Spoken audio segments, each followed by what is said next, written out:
लीची की खेती। फॉरेस्ट इंडिया द्वारा किसानों के बीच लीची की खेती को लोकप्रिय और आसान बनाने के प्रयास का समर्थन करने के लिए आपका अभिनंदन। लीची बहुत ही स्वादिष्ट, रसीला और गुणों वाला फल है। इसका नाम लेते ही मुंह में पानी आने लगता है। आजकल इसके प्रोसेस्ड उत्पाद जैसे जैम, जेली, स्क्वैश, शरबत, नेक्टर, कार्बोनेटेड ड्रिंक और तो और वाइन आदि भी बाजार में काफ़ी लोकप्रिय हो रहे हैं। आगे आने वाले वर्षों में लीची की डिमांड बहुत तेज़ी से बढ़ने वाली है। इसको देखते हुए लीची की व्यावसायिक खेती किसानों के लिए मुनाफे का सौदा साबित हो सकती है। तो आइए आज हम लीची की खेती के बारे में कुछ जानते हैं। भूमि एवं जलवायु। लीची की खेती के लिए सामान्य पीएच वाली गहरी बलुई दोमट मिट्टी अत्यंत उपयुक्त होती है। उत्तरी बिहार की कैलकेरियस सॉइल, जिसकी जल धारण क्षमता अधिक होती है, इसकी खेती के लिए बहुत उत्तम मानी गई है। लीची की खेती हल्की, अम्लीय एवं लेटराइट मिट्टी में भी सफलतापूर्वक की जा रही है। इसके कई किस्में जैसे देहरादून, अर्ली बेदाना, अर्ली लार्ज रेड, शाही लीची, मुजफ्फरपुर, चाइना लीची, देसी, पूर्वी, रोज सुगंधित, कस्बा, कलकतिया, लेट बेदाना इत्यादि बहुत किस्में भारत भर में प्रचलित हैं। खास करके स्वर्ण रूपा यह एकमात्र किस्म है जिसमें छिलके फटने की समस्या ना के बराबर है। पौधा प्रवर्धन। लीची की व्यावसायिक खेती के लिए गुटी लेयरिंग या एयर लेयरिंग सबसे उपयुक्त माना जाता है। बीजू पौधों में पैतृक गुणों की अभाव के कारण अच्छी गुणवत्ता के फल नहीं आते हैं तथा उसमें फलन भी देरी से होता है। आमतौर से लीची की व्यावसायिक बागवानी के लिए पौधा किसी सर्टिफाइड नर्सरी से ही लेना चाहिए। किसानों को अर्ली किस्में, मध्यम किस्में और पिछेती किस्में को मिलाकर लगाने से न सिर्फ लंबे समय तक फल मिल सकता है, अपितु एक साथ फल पककर तैयार होने के कारण और बाजार में एक साथ सभी का सही मूल्य न मिलने के कारण बेचने में जो समस्या होती है उससे भी राहत रहता है। पौधारोपण। लीची का पूर्ण विकसित वृक्ष आकार में बहुत बड़ा होता है, अतः इसे औसतन 10 मीटर बाय 10 मीटर की दूरी पर लगाना चाहिए। लीची के पौधे को रोपाई से पहले खेत में रेखांकन करके पौधे लगाने का स्थान सुनिश्चित कर लेते हैं। तत्पश्चात चिन्हित स्थान पर अप्रैल-मई माह में 90 centimetre bye 90 centimetre bye 90 centimetre आकार के गड्ढे खोदकर ऊपर की आधी मिट्टी को एक तरफ हटा लेते हैं और नीचे की आधी मिट्टी को दूसरे तरफ रख देते हैं। वर्षा प्रारंभ होते ही जून के महीने में 2-3 टोकरी गोबर की सड़ी हुई खाद या कंपोस्ट के साथ 2 किलोग्राम करंज या नीम की खली, 1 किलोग्राम हड्डी का चूरा अथवा सिंगल सुपर फॉस्फेट, 50 ग्राम क्लोरोपाइरीफॉस या फ्यूराडॉन 3G या 20G, थाइमेट 10G, इन सबको गड्ढे की ऊपरी सतह की मिट्टी में अच्छी तरह से मिलाकर गड्ढे में भर देना चाहिए। गड्ढे को खेत के सामान्य सतह से 10 से 15 सेंटीमीटर ऊंचा भरना चाहिए।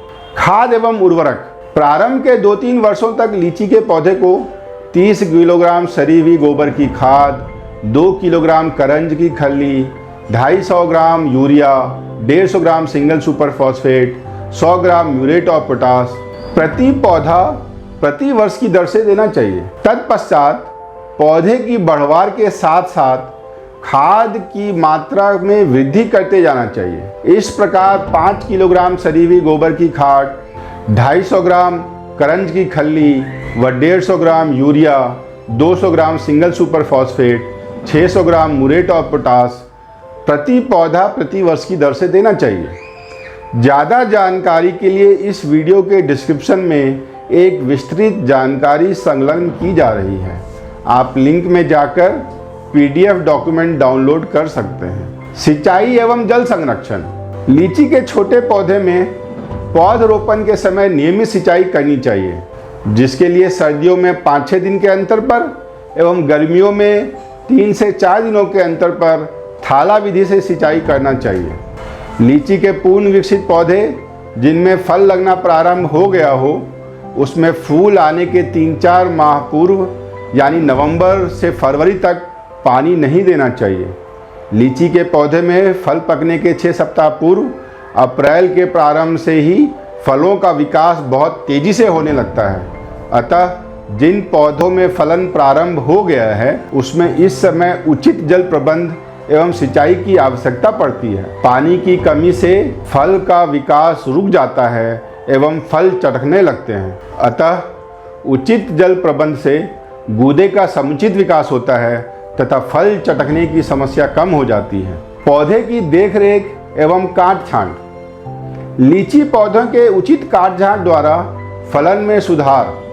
लीची के पौधे लगाने के पश्चात शुरू के 3-4 वर्षों तक समुचित देखरेख करने की आवश्यकता पड़ती है।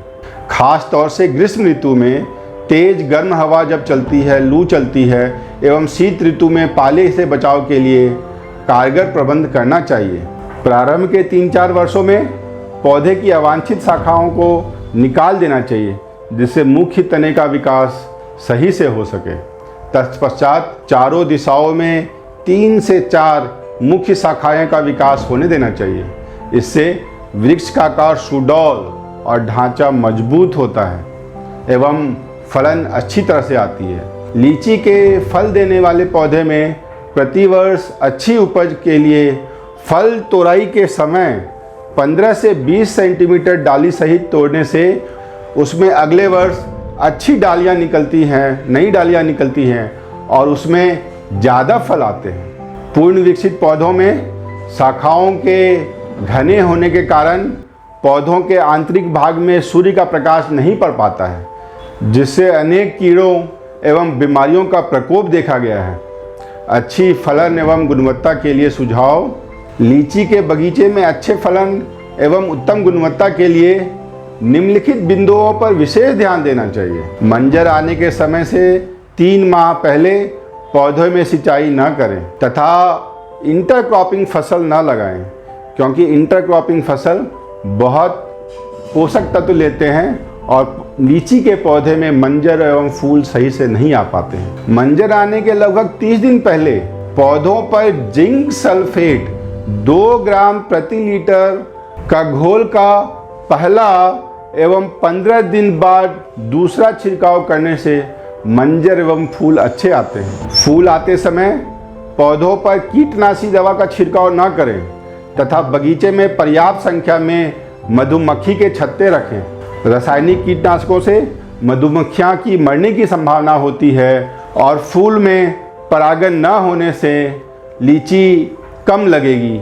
फल लगने के 1 सप्ताह बाद प्लानोफिक्स 2 लीटर पानी प्रति 4.5 लीटर पानी के साथ या NaA 20 मिलीलीटर प्रति लीटर पानी में मिलाकर एक छिड़काव करें। इससे फल झड़ने की समस्या से बचा जा सकता है। फल लगने के 15 दिन बाद बोरिक एसिड का 4 ग्राम प्रति लीटर पानी में 15 दिन के अंतर पर कम से कम 3 छिड़काव करने से फलों का झड़ना तो कम होता ही है, मिठास में वृद्धि भी होती है, फल का आकार एवं रंग में सुधार होता है और साथ साथ फल फटने की समस्या भी कम हो जाती है। लीची में फलों का गिरना और फलों का फटना, कारण और प्रबंधन।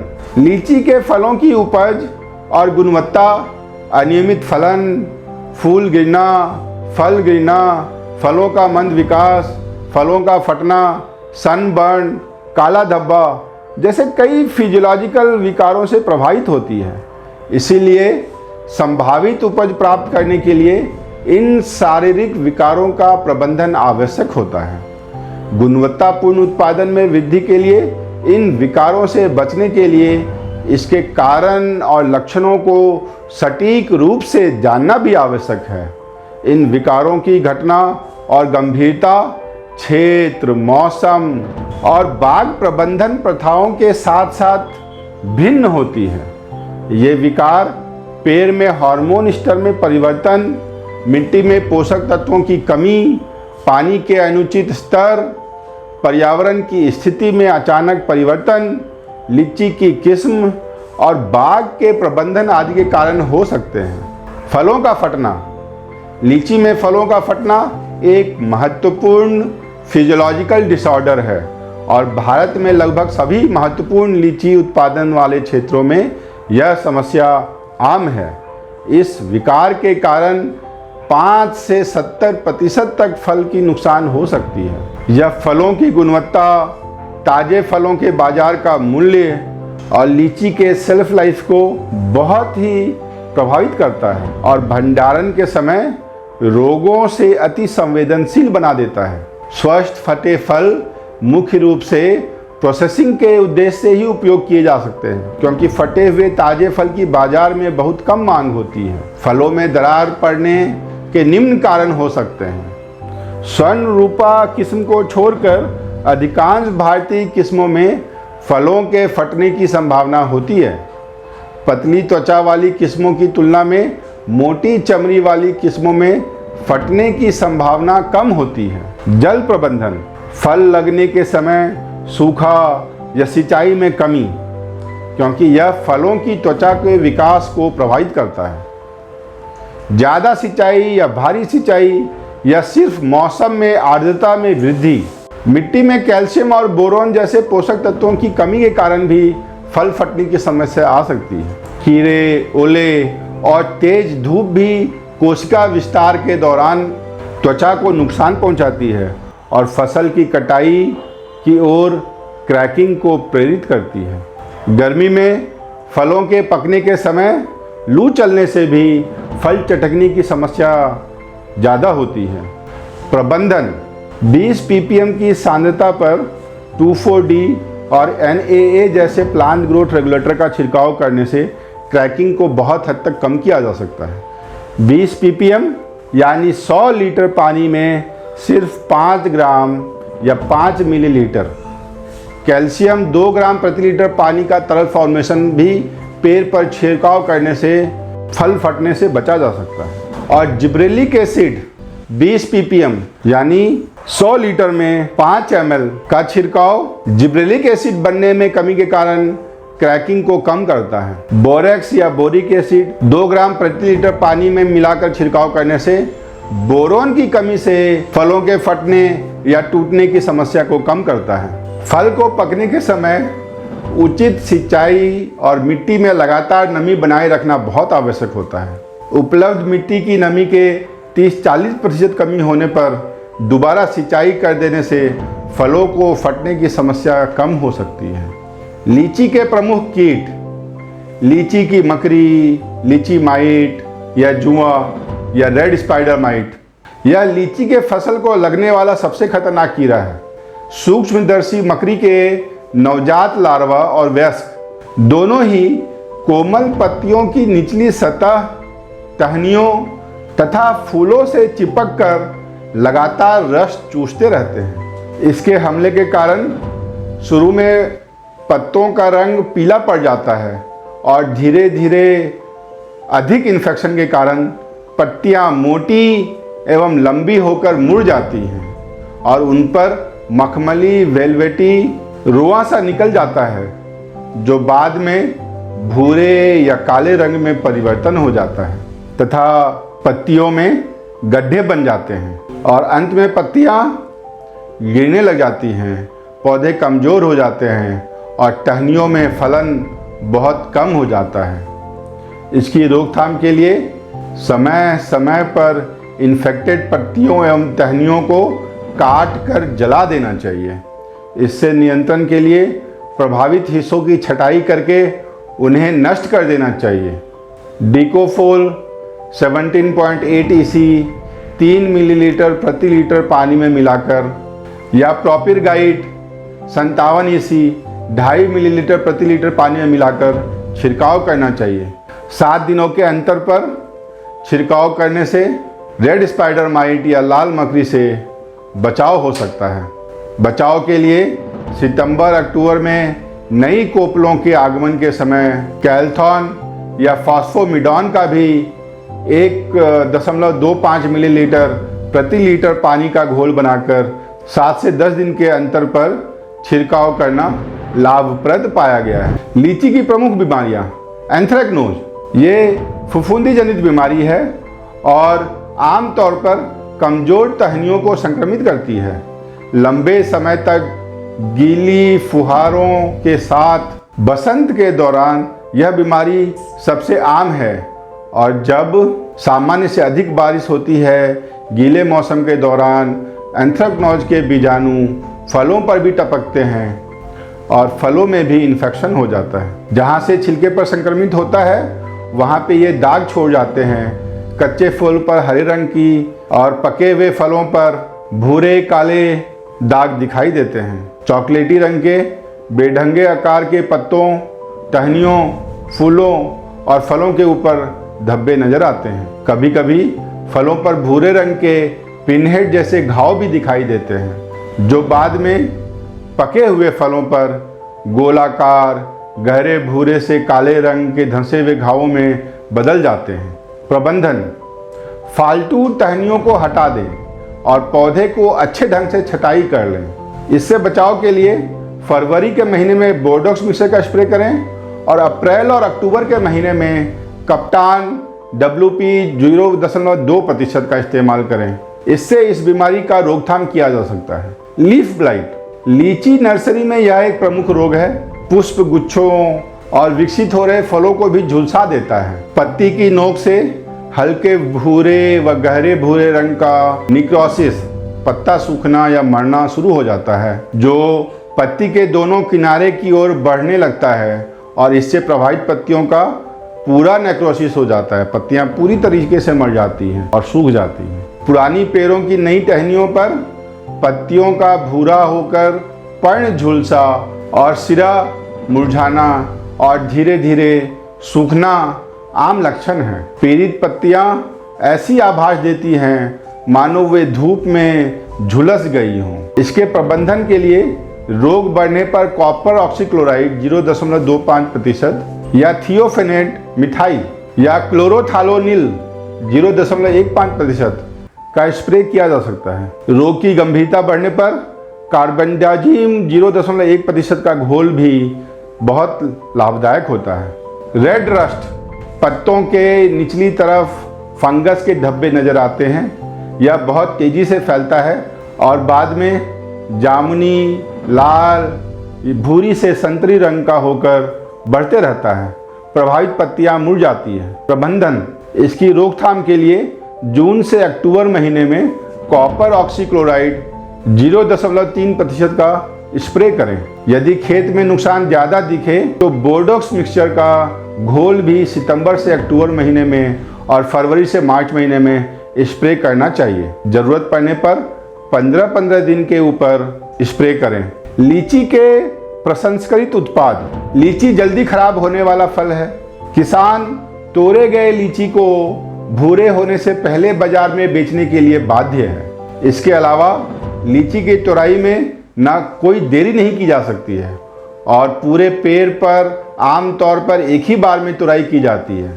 फल को जल्दी खराब होने के कारण किसानों को अमूमन डिस्ट्रेस सेल करना पड़ता है। इसके अलावा लीची गर्मी के महीनों के दौरान थोड़े समय के लिए ही उपलब्ध होती है। ऐसे में फलों की विभिन्न उत्पादों में प्रोसेसिंग करके इस समस्याओं को दूर किया जा सकता है। लीची के बहुत से ऐसे उत्पाद हैं जिसे बिहार में ही तैयार किया जा रहा है। उसमें लीची का गूदा, लीची का स्क्वैश, लीची का RTS यानी रेडी टू सर्व बिवरेजेस, डब्बा बंद लीची, लीची का शहद, डिहाइड्रेटेड लीची का गूदा और लीची नट, ये सब बहुत प्रचलित हैं। अंत में एक बार फिर याद दिला दूं, अभी बताए गए हर संदर्भ की अधिक जानकारी के लिए इस वीडियो के डिस्क्रिप्शन में एक विस्तृत पत्रिका संलग्न की जा रही है। आप लिंक में जाकर PDF डॉक्यूमेंट डाउनलोड कर सकते हैं। आप हमारी संस्था फॉरेस्ट इंडिया के किसी कार्यकर्ता से भी और अधिक जानकारी के लिए संपर्क कर सकते हैं। ये वीडियो HDFC बैंक परिवर्तन के सहयोग से बनाया गया है। इस वीडियो को देखने के लिए बहुत बहुत धन्यवाद।